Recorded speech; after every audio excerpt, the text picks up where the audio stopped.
नाग देवता प्रसन्न होते हैं और परिवार की रक्षा करते हैं। लेकिन क्या यह पूजा सही है?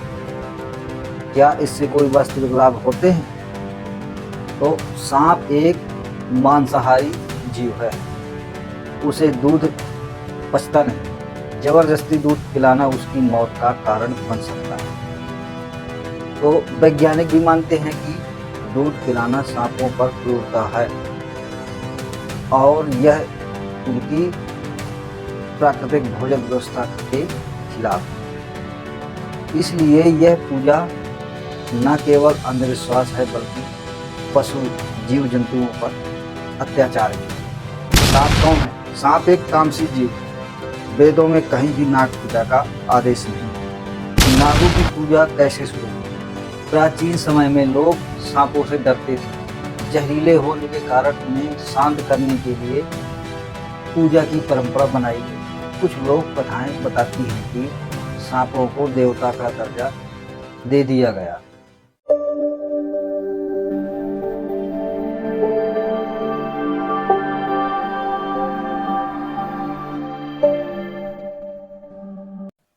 दोस्तों, हर साल नाग पंचमी आती है और लोग श्रद्धा से सांपों को दूध पिलाते हैं, उनकी पूजा करते हैं। लेकिन क्या सांप पूजा के योग्य हैं? क्या नाग पंचमी शास्त्र अनुसार है या केवल एक लोक परंपरा है?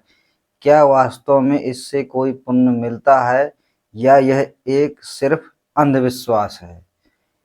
नमस्कार दोस्तों, स्वागत है आपका फिर से हमारे एक नए वीडियो में।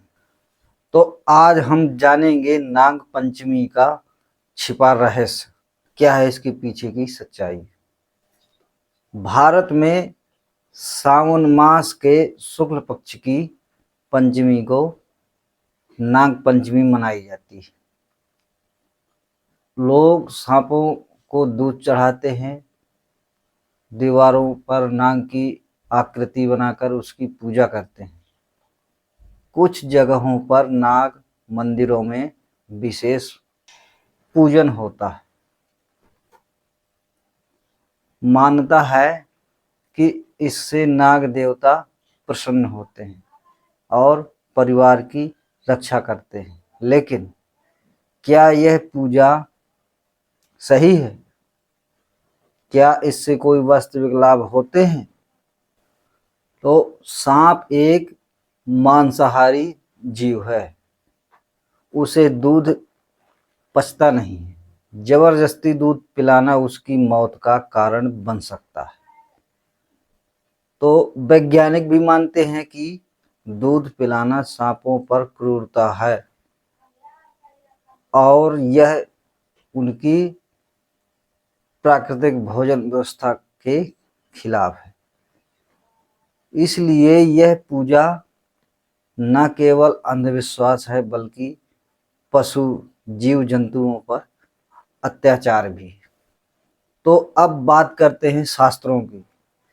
क्या श्रीमद् भगवत गीता वेद पुराणों में सांप की पूजा का कहीं उल्लेख है? भगवत गीता अध्याय 7 के श्लोक 12 से 15 में स्पष्ट कहा गया है कि रज तम सत यानी तीन गुणों की जो भक्ति करता है वह मूर्ख है और राक्षस स्वभाव को धारण किए हुए नीच है और मेरी भक्ति भी नहीं करता। सांप कौन है? सांप एक तामसी जीव है। वेदों में कहीं भी नाग पूजा का आदेश नहीं है। संत रामपाल जी महाराज कहते हैं, धर्म वही है जो शास्त्रों से प्रमाणित हो, जो वेद विहित नहीं वह पाखंड है। तो नागों की पूजा कैसे शुरू हुई? प्राचीन समय में लोग सांपों से डरते थे। जहरीले होने के कारण उन्हें शांत करने के लिए पूजा की परंपरा बनाई गई। कुछ लोक कथाएं बताती हैं कि सांपों को देवता का दर्जा दे दिया गया। शेषनाग, वासुकी आदि नाम से कई लोक कथाएं भी बनी। लेकिन याद रखें, कथाएं सत्य का प्रमाण नहीं होती। सत्य वही है जो शास्त्रों से प्रमाणित हो। तो इस पर परमेश्वर कबीर साहब जी कहते हैं कि एक माटी का नाग बनाकर पूजे लोग लगाया, और जिंदा सांप जब घर में निकले तो ले लाठी धमकाया। यानी कि एक मिट्टी का या पत्थर का सांप बना लेते हैं और लोग उसकी पूजा करते हैं, उसको देवता मानते हैं। और जब जीवित सांप घर में निकल आता है, जब जीवित सांप घर में निकल आता है तो तुरंत कहते हैं मारो मारो मारो। यानी कि उसको तुरंत लठ ढूंढते हैं और उसको मार मार के उसकी सिकड़ी तोड़ देते हैं। यानी कि उसको जान से ही मार देते हैं। तो इसीलिए परमेश्वर कबीर साहब ने कहा है कि जिंदा सांप को तो ये लठ मारते हैं और सांप की मूर्ति बनाकर, पत्थर की या मिट्टी की बनाकर उसको पूजते हैं। क्योंकि जिंदा सांप को पूजने की इनमें क्षमता नहीं है,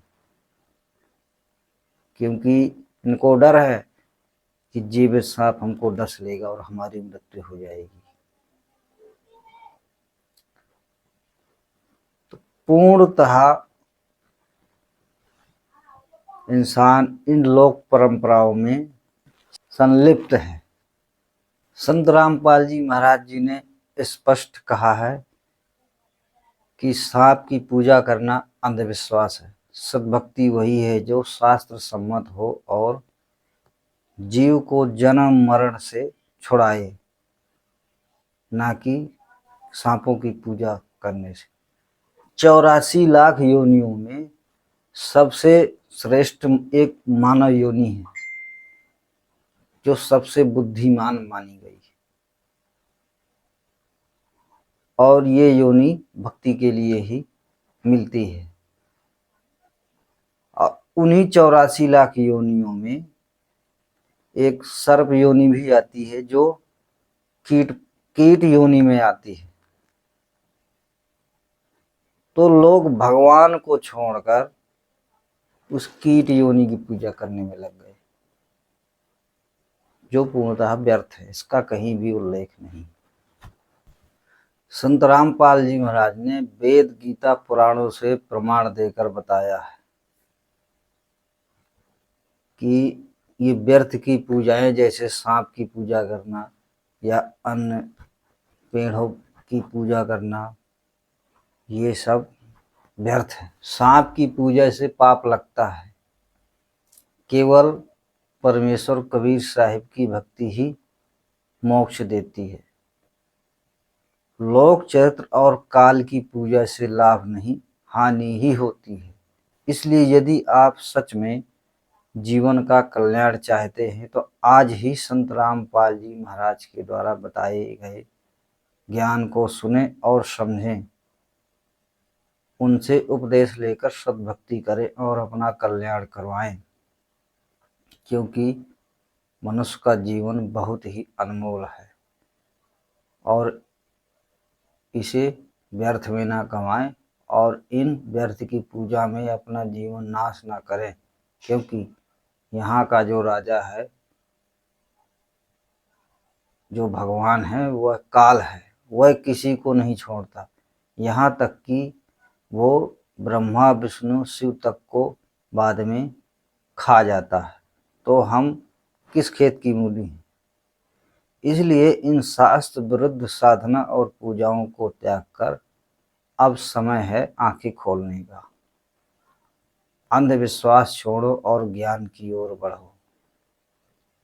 परमात्मा कहते हैं कि मोती मुक्ता दर्शत नाही, यो जग है सब अंधरे, आ देखत के तो इनके नैन जिसम हैं, फिर मोतिया बिंदरे। तो इन झूठे गुरुओं ने हमको अंधविश्वास में डाल रखा है और कति मोतियाबिंद करवा दिया सभी को। उनको खुद मोतियाबिंद है और हमको भी मोतियाबिंद करवा दिया। तो सांप को दूध पिलाकर पुण्य नहीं मिलेगा बल्कि पाप लगेगा। शास्त्र अनुसार भक्ति करके ही मोक्ष प्राप्त हो सकता है। अधिक जानकारी के लिए पढ़ें पवित्र पुस्तक ज्ञान गंगा और जीने की राह, और देखें संत रामपाल जी महाराज जी के सत्संग, संत रामपाल जी महाराज यूट्यूब चैनल पर। और प्ले स्टोर में जाकर संत रामपाल जी महाराज ऐप डाउनलोड करके आप किसी भी आध्यात्मिक शंका या किसी प्रकार की जानकारी के लिए आप उसमें विजिट कर सकते हैं। संत वही जो शास्त्रों के अनुसार भक्ति बताए, आज ही सत्य ज्ञान को जानो, जीवन सफल बनाओ। तो दोस्तों, वीडियो अच्छी लगी हो तो वीडियो को लाइक कर देना और चैनल को सब्सक्राइब करके बेल आइकन का बटन जरूर दबा लेना और ज़्यादा से ज़्यादा शेयर करना। तो आज की वीडियो में इतना ही, और मिलते हैं नेक्स्ट वीडियो में। तब तक के लिए जय हिंद, जय भारत, सत साहेब, नमस्कार।